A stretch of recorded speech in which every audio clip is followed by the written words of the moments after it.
Ladies and gentlemen, welcome to Sam Roberts Wrestling Podcast.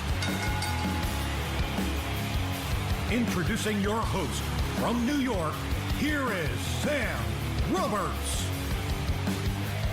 We're at WrestleMania Radio Row, and with me is a guy who I think we last spoke in a recorded conversation on a balcony in a motel in Reseda before a PWG show. Adam Cole, what's the haps? The haps are good. This is my first WrestleMania weekend ever with WWE, so it's pretty awesome, pretty exciting. I guess, because you have been a part of WrestleMania weekends, but in the Ring of Honor capacity or the WrestleCon capacity or whatever. So now you're, how does the weekend compare when you're on this side? Because I'm sure you always felt like it's a busy weekend because all the guys that aren't with WWE still have a busy weekend. There's shows running all the time. Sure. But now you're actually part of the whole WrestleMania machine. Yeah, for me, it's a combination of, first of all, I was busy then, but not this busy. Right. Like, this level of busy is way different. But second of all, kind of knowing that, for the most part, I know it attracts wrestling fans from all over the world, and people like to check out different wrestling promotions or different shows. But people are here for WWE WrestleMania. So the amount of people I'm running into who are very aware of NXT or Raw or SmackDown, obviously, it's a lot different in that sense. There are tons of WWE fans here, obviously. What's your level of recognition? Because you were on the Royal Rumble, but so far you haven't been on WWE TV, you've been on NXT TV, which is still a huge exposure. Have you kind of been surprised at the amount of people that are coming up to you now and being like, Adam Cole? Yeah, it's definitely a lot more since starting with NXT. Yeah. And then even post Royal Rumble. Really? Definitely more often that people come up and say, hey, can I get a picture or an autograph? Like, it just shows the scale of how many people really do watch WWE. So, yeah, definitely more so. After a weekend like you had in Philly, where you have this amazing match with Alistair, and then you get the spot in the Royal Rumble, do you, like, on Sunday night think to yourself, whoa, if this is it, then this is fine. Like, I don't know. I can't possibly, in good faith, ask the universe for anything else. Yeah, Sam, it was the craziest, because I found out last minute. About the Royal Rumble. About the Royal Rumble. And second of all, the first wrestling show that I ever went to was in that building. The first WrestleMania I ever watched was in Philly. Like, I trained to be a pro wrestler in Philadelphia. So, like, so many things mean so much to me coming out of Philadelphia. Right. So to be able to make my Royal Rumble debut in Philadelphia, I was like, wow, great career, Adam. All right. You did it. Yep. Yeah. That's it. Right. See ya. Ready to retire. Yeah. Yeah, man. And what was the feeling? Because I haven't talked to you since then. I was out there in the audience for the whole match.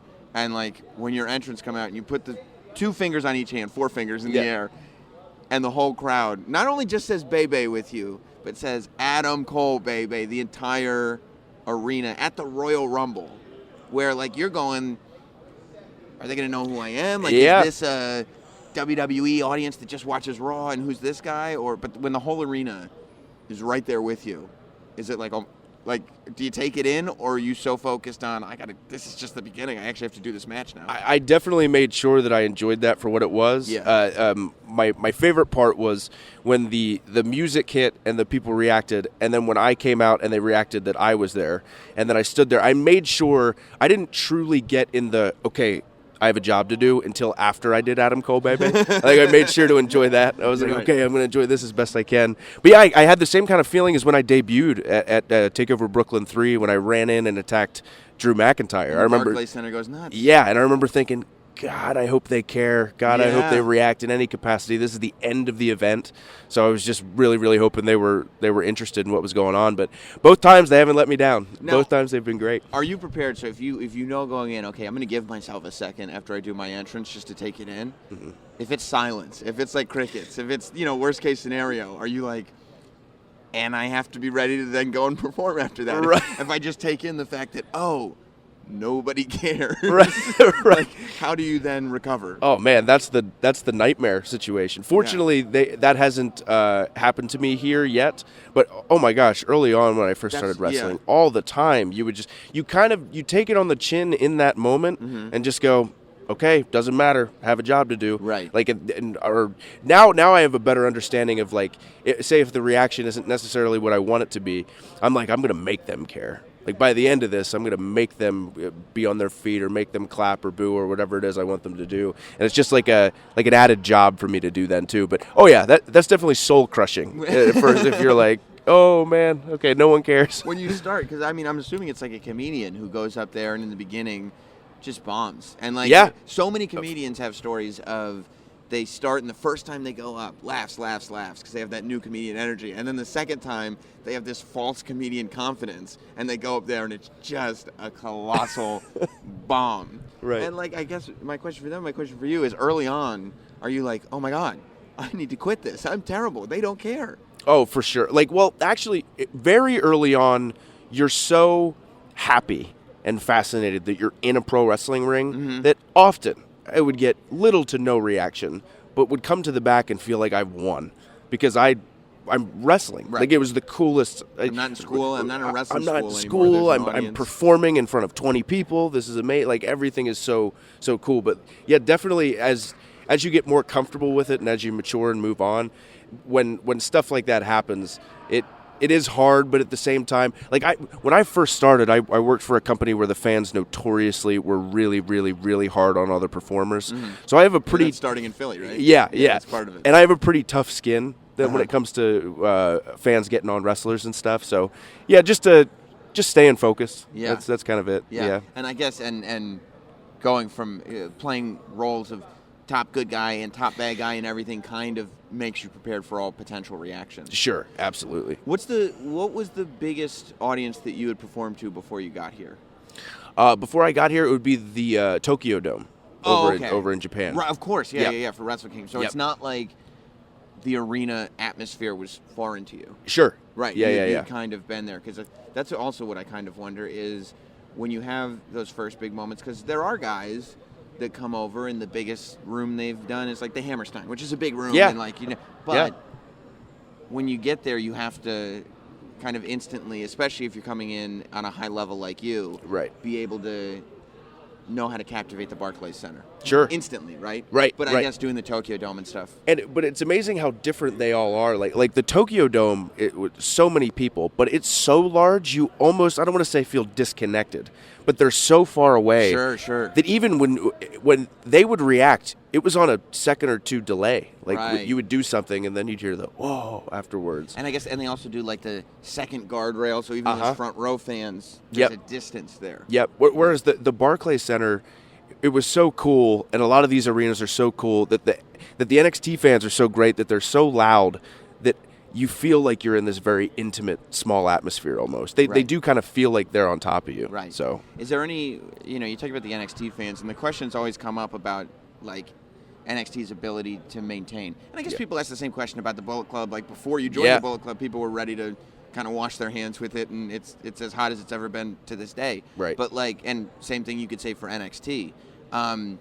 Is there a pressure to be like, okay, like we had the Finn Balor and Kevin Owens and Sami Zayn generation, and then Nakamura and Samoa Joe in that generation, and it's like now it's on you, and it's on the Undisputed Era, and it's on Alistair, and it's on you guys. Is there that pressure to be like, we're not in this thing where we're even building as much anymore? The bar is high, right, in NXT. Yeah. No, there absolutely is that pressure. But I think that's what makes anytime guys move to Raw or move to SmackDown, I think that's what's kept NXT so relevant and kept the fans so invested, is because they're now conditioned to know that whoever leaves and whoever comes in, NXT as a product is always going to give really, really exciting sports entertainment every time. Right. So you do have your different generations of guys, and those generations before did excellent jobs. So it does put pressure on guys like me and Alistair and Bobby and Kyle and everyone else involved in NXT now. But